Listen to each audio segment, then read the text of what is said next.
Good morning, Andrew. Morning, Gary. How are you? Doing great, man. I just was reading your story, and I love the headline, Stars Aligning for Champions Cookout. Of course, that's a big thing about these big recruiting deals. Now they have to have names, and Alabama's is the Champions Cookout, and why not? Who's won more championships in the last few years? Who's won more than Alabama? The answer is no one. But, I mean, I'm looking at this list of guys that are going to be in. I mean, it is a who's who in college football recruiting. Amazing that one school has this much star power coming in at one time, Andrew. It sure is, especially given the time. I mean, it's the middle of the summer. Right. You know, a lot of these guys are trying to hit up as many either camps or visits as possible. I mean, so much is going on with practice with their teams, 7-on-7 tournaments. So trying to get a lot of these guys together in one spot for one event, it's really difficult. But Alabama's certainly able to attract a lot of big recruits to campus, and they're going to have a really big day today. They've had a big week with a camp going on all week long. Right. And they've had top players on campus throughout the week, but getting a lot of big names on campus today. Guys from not only guys from the Southeast, but guys from all over the country. They're going to have guys from New York, from California, from South Florida, really from all over on campus today. So it's going to be a really big deal. And a lot of these guys, I think we can expect are going to be part of Alabama's class come National Signing Day. Yeah, Alabama is the in vogue school. I read comments from recruits all the time, whether they sign here or not. They say, the dream offer. You get an offer from Alabama, you know that you're among the elite. Let's talk about some of the guys, and I'm going to talk about some of the guys that were here for camp too. But let's talk about some of the players that are here for this cookout. And I know Alabama is having an unbelievable class in terms of offensive tackles already, even with Austin Troxell going, committing to Auburn. But the best of the best may be Isaiah Wilson from Poly Prep in Brooklyn, 6'6", 330. I don't know, where he's at in terms of his recruiting, Andrew. That's why I'm going to ask you. But he's in here at Alabama today, and that's got to mean the Tide's a player with this guy. Yeah, absolutely. And what was really big for Alabama here is this is his second visit to Tuscaloosa this summer. He was at Alabama during June, and he was also at Alabama back during the spring. So this is his third visit to Tuscaloosa. So this is big for Alabama to get him back on campus. And Alabama's got a great offensive line class already with two guys who are 5-star recruits, Alex Leatherwood and also JUCO Elliott Baker. Isaiah Wilson, number 5 overall player in the country. Number 1 offensive tackle in the country, so really big to get him back on campus. And I think Alabama's got a great shot with him. They had another 5-star on campus earlier this week in Jedrick Wills, a 5-star offensive tackle out of Kentucky, who I think he's going to make a decision here within the next few weeks. And I think Alabama's got a great shot with him. Another big offensive lineman that's going to be on campus today is Kendall Randolph. Actually, has been on campus since yesterday. In-state player from Bob Jones High School up in Madison. Younger brother of former Alabama basketball player Levi Randolph. So I think Alabama's got a great shot with him. So those are two or three more offensive linemen who could end up in Alabama's class. But like I said, there's some other big names that are going to be on campus today. Jerez Parks, 5-star defensive end out of Sebastian River High School down in Florida, is a big name that's going to be on campus. DeAndre Swift, number 3 running back in the country out of St. Joseph's High School up in Philadelphia. The name that I would really watch for Alabama fans is Jacoby Stevens, Rivals 100. I was just about to ask you. I hate to cut you off, Andrew, but I was going to ask you about him because I tell you something. He's one of my favorite players. To me, he kind of is a hybrid between Clinton Dix and Landon Collins. I mean, he can come up and help and run support. He can cover in the secondary. Former LSU commitment, but you say, momentum is building toward Alabama. I love this guy. So you think Alabama's got a real legitimate shot to pick up Jacoby Stevens, the safety out of Murfreesboro, Tennessee? Absolutely. He's 6'2", about 200 pounds. I mean, he's just a very physical, very impressive safety. And having you hit the nail on the head when you said it, reminds you a lot of Clinton Dix. I think they're very similar. And early on, he was committed to LSU. But then once he decommitted, it seemed like he was going to Georgia. Georgia's kind of been the favorite for several months, and a lot of people have thought that he's been a private commitment to Georgia, but Alabama really has turned up the heat with him. He visited Tuscaloosa last month. Alabama coaching staff went to a satellite camp on Sunday, this past Sunday, that he was at, and I think they've really turned the heat up and have really turned the momentum in their favor. So he's going to make a decision probably within the next few weeks. Would not surprise me if he announced the commitment after this weekend, but I would really watch for him. And right now, I think Alabama's the leader for Jacoby Stevens. All right, a couple in-state guys I want to ask you about that are scheduled to be here today. I just keep expecting Ryan Johnson from St. Paul's, the defensive end. 6'4", 235. You've got him as a 4-star. Our Rivals has him as a 4-star. To go ahead and pull the trigger here for Alabama, could that happen this weekend? It could. There's been a lot of thought that Ryan Johnson was going to end up going to Auburn. He grew up an Auburn fan. Auburn was considered the early favorite for him, but he's taken several trips to Alabama over the last few months. It really seems like Alabama has kind of pulled ahead of Auburn for him. He's going to be on campus today. Will he go ahead and pull the trigger? Not sure. There's been kind of rumors for a month or two that he could go ahead and decide, but he keeps waiting. So we'll see what happens with him. And I think another in-state guy who's really close to making a decision, Henry Ruggs, the 4-star receiver out of Lee High School in Montgomery, scheduled to announce his decision on August the 1st. Could he decide to go ahead and do it, after this weekend? Very possible, but I think Ruggs is definitely an Alabama lean. A wide receiver that, and I'm glad I got you on, Bone, because I want to ask you, what's going on with Nico Collins? I look at the ratings. He's nationally ranked. He's 6'4". He's from a nearby school at Clay Chalkville, but it seems like, to me, from the outside looking in, and I know you're the expert, that Alabama and Collins just don't seem to be on the same page. What's going on there? Well, Alabama has recruited him very heavily, and he's certainly a guy that they would take in this year's recruiting class. He's taken a few visits to Michigan, took 2 trips to Michigan over the course of over the last month or two, and really likes it up there. It seems like he wants to get out of state. He really likes Georgia, but Alabama's still in it. He's going to visit Alabama this weekend. I don't think he's coming to the Champions Cookout, but his team's going to compete in the 7-on-7 camp in Tuscaloosa tomorrow. So he's going to be on campus. I would assume he's going to spend some time with the coaching staff. But right now, Alabama is trailing schools like Michigan and Georgia for him. But the good news for Alabama is that they're in great shape with several receivers in this class. They've got a commitment from Tyros Shavers, who's kind of a big guy, just like Nico Collins. He's 6'6", 200 pounds. Nico Collins is about 6'5", and they're in on a lot of really talented guys. Guys that I feel like Alabama leads for. They're going to end up signing include Henry Ruggs, Jerry Jeudy, a Rivals 100 wide receiver out of South Florida, who's been on campus since Monday. Leaving this afternoon. Also, Devontae Smith, Rivals 100 wide receiver out of Louisiana.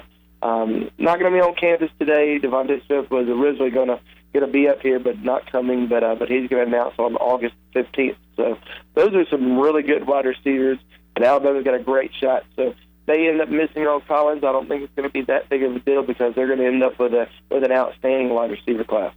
I'll tell you what, Bone, I bet Saban sits in his office some days just saying to himself, why can't we have 115 on scholarship and sign about 40 a year? Because other schools are fighting to fill out a class. And it's true. Alabama a lot of times is having to decide who they're going to take. And with that in mind, I follow the in-state guys closely. There's a pair of teammates at James Clemens High School up there in Madison that are intriguing. Tyreke McDonald, the safety, Monty Rice, the linebacker. They're scheduled to be at the cookout according to your report. And both are really good football players. And there's no doubt. They're outstanding football players. But are they takes for Alabama in this class, Bone? Well, I think Tyreke McDonald could end up committing to Alabama this weekend. He's a guy that really impressed at camp last month. So he's a take. He's a take. Tyreke McDonald is a take. He really did well at Alabama's camp back in June, earned an offer from Alabama, and now has become really a top target for them. He spent time on campus earlier this week. Is coming back for today, and And it would not surprise me if he went ahead and committed today. He told me just the other day that he's going to announce before the start of the season. Alabama's heavily recruiting him. They like his versatility. They like the fact that he can play either cornerback, safety, play the nickel position. So, he's certainly a take. And there's some guys that are rated higher than he is. Got even some guys who are 5-star recruits at Alabama worked out during the summer, and they like Tyreke McDonald a little bit better than them. So he's certainly a guy that they like. And then you mentioned his teammate, Monty Rice. It's a very good year in state for linebackers. It is. There's a lot of guys that are very talented. Alabama has a commitment from Markel Benton out of Central Phoenix City. You have guys like K.J. Britt out of Oxford High School. But Monty Rice is certainly right there. He's certainly a guy that I like a lot, that I think is very talented. Will Alabama end up having room for him? I think they're going to end up having a spot for him at the end of the day. Will it be this weekend, or will it be closer to signing day? I think it could be closer to signing day before we see him make a decision. But James Clemens they've got some really good talented players in this year's class, because the number one player in the state, in my opinion, is LeBryan Rape. Yeah, when's Ray pull the trigger? He's going to wind up at Alabama, right? I think he is. He's a big-time defensive end, 6'4", close to 6'5", 265 pounds. Just an impressive specimen at that position. He's going to be at Florida this weekend. He's going down to Florida's Friday Night Lights instead of coming up to Alabama. But he's visited Alabama several times. This is going to be his first trip down to Florida. He wanted to get down there before the end of the summer, so I wouldn't really read too much into that visit. Still think Alabama's the team to beat. I'm not sure when he's going to decide. He keeps saying he's going to wait a little while, so he could wait until after the season, but as of right now, I think he's going to end up at Alabama. And, Bone, we almost could have done 2 segments today. There's so much news. Andrew Bone, our guest, recruiting reporter for TideSports.com and the Tuscaloosa News. You can follow him on Twitter at Andrew J. Bone. All right, you mentioned the camp, and you kind of caught me off guard on your update. I knew Alabama, like everybody around the country that's a major player in college football, was taking a look at Chase Young, the defensive end from DeMatha Catholic up there in Hyattsville, Maryland. But I didn't think the Tide was in that strong of a position. But you say now, after this visit this week, Bama really is feeling pretty good, and this guy's a player. Yeah, absolutely. Alabama's recruited the D.C. area extremely well over the last few years. Getting a guy like Terrell Hall out of there last year, and I think they've got a great shot with Chase Young. He had a great visit, spent 3 days in Tuscaloosa, but the big thing about the visit was not only spending time with the coaching staff and visiting the campus, but spending time with guys that he's going to be around, spending time with players, spending time with commitments. He spent a lot of time with Alabama commitments, Vidarius Cohen and Alex Leatherwood, and those are 2 guys you want to spend time with if you're an Alabama commitment, and especially the Alabama coaching staff. That's who they want to. They want other prospects to spend time with, because those are 2 big-time recruiters. They're 2 big-time prospects. And I think Alabama's got a great shot with him, and I think he's their number 1 overall defensive target right now. Bone, when I look at the success Saban has had at Alabama in recruiting, it's every position. But to me, his teams have been defined by defensive linemen. Big, strong, fast, and lots of them. And I know the fans this year have been a little concerned, hey, where are the defensive linemen? But the commitment this past weekend from Akil Byers out of Fayetteville, Arkansas, he seems to be that new wave defensive lineman. We see some 300-pounders, but not like we used to, but he's in that 275 range, but can really run, can get after the quarterback. What do you think of Akil Byers?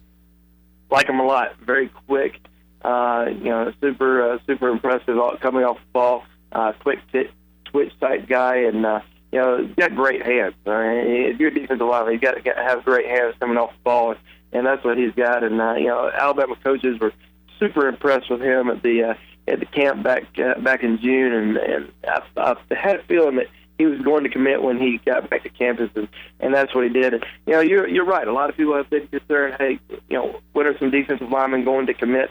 Well, he finally jumps on board. I think we're going to see some others jump on board very soon.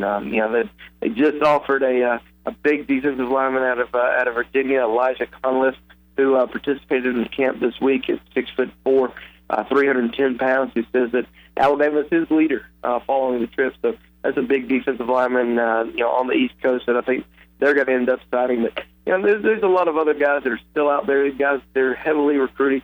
And you're going to have a couple guys on campus today. Ryan Johnson, who we mentioned earlier. There's another guy, Phildarian Mathis, who's going to be on campus, who's very seldom talked about. A guy that a lot of people don't really know about. He's out of Monroe, Louisiana. He's 6'4", about 285 pounds. But he's been recruited by Alabama for several months now, so he's certainly a name that I would keep an eye on. All right, Bone, unbelievable list of visitors coming in for this cookout. We couldn't go through all of them. We just don't have the time. Before we wrap, though, I get a lot of questions from people about why didn't Alabama, what happened with, I ask you about the wide receiver, Nick Collins, but a question I get asked a lot is why didn't Alabama sign or get a commitment from T.D. Moulton, or why didn't this guy go to Alabama? How often, and I don't want to name any names, but I'm just saying, how often do players try to commit to Alabama, Bone, that Alabama just doesn't take their commitment? I know it happens. I wouldn't say often, but it does happen, right? Happens very often, and it's happened this year. There's been guys that, there's even been guys who've been privately committed to Alabama who, a month or two down the road, they end up not having committed. They end up not having a spot for. The guys end up decommitting and end up announcing a new top five or something else. But it happens quite often. People would be surprised, and people would be surprised at how highly ranked some of these players are. Yeah. It's not just some 3-star guy who got an offer during the spring tries to. These are guys who could be top 100 type players.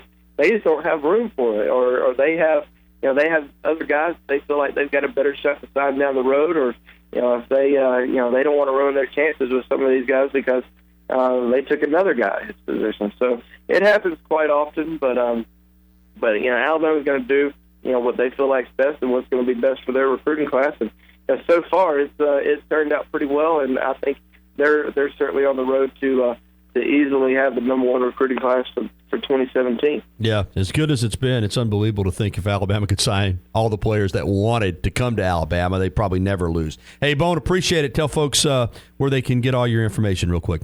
Yeah, please follow me on my Twitter account at Andrew J. Bone, and we're also at TideSports.com, which is home to for the Rivals.com on the Rivals.com network. Appreciate it, Andrew. Thanks, Gary. Have a good one.